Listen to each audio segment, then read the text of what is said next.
Look at this. I'm shaking like a leaf. It's been 2 days since I covered a Magnus game. What is going on? Well, it was a rest day yesterday in the European Team Championships. So Magnus was back today representing Norway. They were playing against Switzerland. His opponent here, Nico Georgiadis. I googled the pronunciation. I believe the G's should be H's. I'm doing my best over here. And Magnus with white takes it down a sideline early doors after e4, c5. He's come now with something prepared. He goes bishop c4, a very uncommon move because normally white goes d4 or they play the Rossolimo soon or something different, right? But this one now takes us down a different kind of rabbit hole. The pawn attacked, defended, knight c6, castles, e6, and now Magnus plays a move that's only ever been played once before in the Chess.com database. He goes pawn a4. I mean, look at this guy. He's just absolutely loving these pawns, these rook pawns. Some kind of delayed plow, right? I mean, has he been watching Epic Chess? Is he actually getting inspired by this channel? I'd absolutely love it if he was. I mean, please do like this video. Share it. Let's try and reach Magnus. I want to know if he's intentionally pushing these rook's pawns so much in not just classical, but blitz, you know, to have some fun, right? And this game's just brilliant from here. So he's taken some space. He's trying to plough both sides of the field there. The delayed queen's plough going on here. We get bishop e7 played. Magnus now drops back with the bishop. And now in the only other game played from here, Black played the most natural move ever, castles, but I find this really instructive. It's actually a small mistake because white gets c3, and now if you go d5, which we see in the game, you can go e5, drive back the knight, and d4, you get a great pawn center and a good game. Now why do I highlight this? Because black goes d5 immediately before castling. Normally a no-no, you want to castle the king before initiating central play.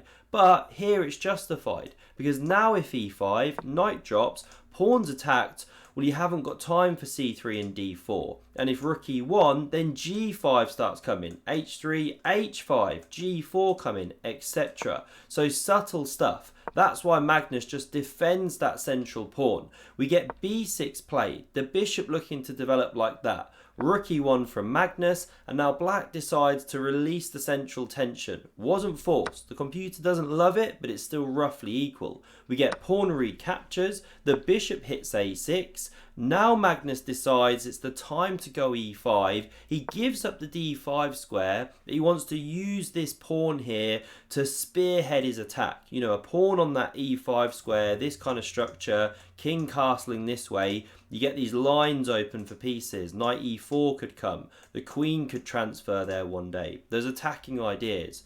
So Magnus starts with knight c4 here, not knight e4 because sometimes then black's going pawn c4. And now castles was played, but not the most precise. Knight bd4 was better. And then if c3, the knight can hop to here and it's just a bit uncomfortable for white. But we see castles, Magnus now gets c3 and the computer loves that he's achieved this move because the knight's got barely any hops. This pawn's well guarded. You know, what are these pieces actually doing? How are these ones developing into the game? Meantime, Magnus is going queen c2, e4, bishop back to c2, pressuring here. If g6, you can start trading pieces, push h4, h5, etc. Many attacking ideas. So we see knight a5 played. This is the reason. It's one of the top moves because even though you mangle this pawn structure, you do initiate some play for the black pieces. Now you've got an open b file. You know, you can go knight b6 and push some pawn stuff.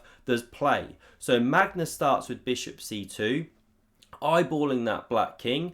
We get the knight coming back to b6 here, and now this is a nice move. Magnus wants to keep the queens on as mentioned, so knight d2. He's re-maneuvering to e4, looking at things like queen g4, and so this is a very important defensive move. Bishop d3, cut out one of those attacking pieces. Knight e4 comes anyway. We get captures, queen recaptures, and c4. Great move, clamping on both of these squares here, but Magnus continues the attack. A rook lift coming to the king side. This is dangerous. Queen d5 now played, going after the loose e-pawn. Magnus ignores it, goes rook g3, threatening bishop h6, win an exchange. What does black do? Well, doesn't respond to the threat. You could go g6 here and that kind of thing and carry on from there, and Magnus remains a bit better after bishop f4, but black decides to go for this one, mix up the game, give an exchange. You know, bishop f6 not working as a defensive move. The knight takes, of course. So pawn push is forced. The exchange drops off. Bishop recaptures, rook recaptures. But now what black wants is to land some kind of monster knight on d5, maybe get a good bishop down here. You know, you've got a very clamping pawn, you've got space, an extra pawn as well. So there are ideas for black. It's not such a bad exchange sack. So Magnus now starts with a classy move of knight d2. That knight actually had no forward jumps. It was being dominated by this bishop. So it's coming back here to re-maneuver. And after rook d8, I love this one, more very instructive chess, we get rook to e3. Bringing that rook back into the game, queen goes, then going knight f3. So that the rook's not stuck this side, you know, wrong side of the knight. Now bishop f6 played, very natural move, and g3 from Magnus, not only giving the king luft, but also thinking about knight d5 in future and taking this jump away from the knight. Plus, you're not going to get back ranked, right? Or branked, as you could say. And I was actually looking that one up earlier. You know, here's the little language lesson for the day. What's it called when you combine two words? So back and ranked can become branked, or breakfast and lunch can become brunch. And apparently it's called a portmanteau when you kind of combine two words like that. There you go. I'll try and not bore you to tears too much with that one. So king g7 played. Queen e2 now, spraying out in both directions. A nice improvement of the queen, and h5, h4 is now the preferred plan of the computer. A nice one. But queen c5 played, very natural, clearing the d file, looking at knight d5, but Magnus responds accurately. Rook e4, so knight d5 not possible, or the c pawn drops. So that's why this rook invades into the position. But now the knight hits e5 and you're actually forcing the win of the dark squared bishop, because if the rook retreats somewhere, the c pawn drops. So takes was played. Rook recaptures. The queen doesn't retreat, the knight blocks. Now we get rook e4, now the knight back, a little bit of tickle. Are they going to make a draw? Well, of course not. Magnus is 300 points higher rated. He wants to win, so he brings this rook to e1, leaves the protection, but we'll see his idea. Because after queen c6, targeting that pawn, he goes rook e4, and this is very sneaky. Can you see what happens if you capture this pawn? As mere mortals would probably do that, right? Especially if we were low on the clock. Well, here's the trick. You take the rook on d3, there goes your queen, that's game over. So, the pawn not touched. We see knight b6 back. Now rook d4. Hang on, what's going on here? You're surely mangling your pawn structure, but no, there's this Zwischenzug, check, king goes, you pick up the rook, and you maintain the structure, but now the pawn drops. So here black is 2 pawns ahead, and this only increases. We get pawn h4 from Magnus, h5 played, and now g4. He wants to rip open the black king. We get captures. This pawn pushes on. After takes, Magnus is now 4 pawns down. Black is ahead on material here, but watch out, because here comes the rook. Activating. Knight d5 played, and now rook takes, threatening mate in 1. So the king gets its running shoes on. Rook h7, the queen looking to invade and checkmate that king. King e8 now played, the computer preferred king e7, but now we get this queen munching the pawn, knight f6 forks, but the check is thrown in. The king now steps to e7.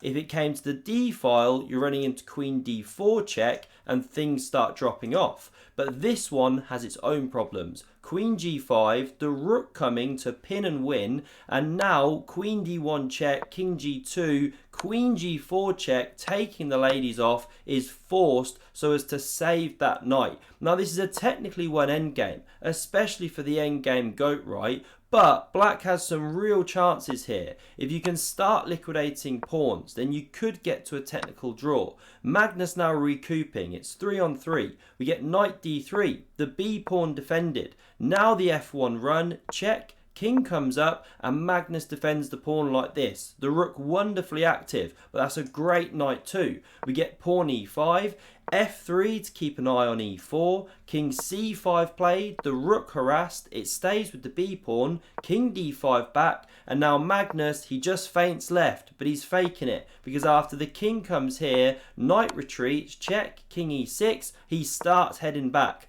Now watch the march of this white king coming all the way around. It wants to invade, so black heads it off. But now king h4, knight e1, targeting more pawns, and check. This is how you make progress. Magnus slowly and surely just crushing his enemy squares. Now we get rook c8 going after that pawn, trading b for c. We get knight takes, defending c4. But now check. The king's driven back, this one invades, knight d1 going after more pawns, but rook c7 check, forced resignation. Why? Well, if you step back here, then the king starts munching, and even if black takes another pawn, well, after captures, knight goes, this one dropping, it's a technical win. Because even if the knight manages to give itself up for the pawn, well, then obviously you're left with these two, and I believe Magnus has been practicing his king and rook checkmate, so he can probably finish that one off. So this the final position. Magnus gets the job done. Classic endgame grind from the endgame GOAT. I hope you enjoyed that one. Check out the video on screen for another epic game of chess, and I hope to see you again soon. Cheers.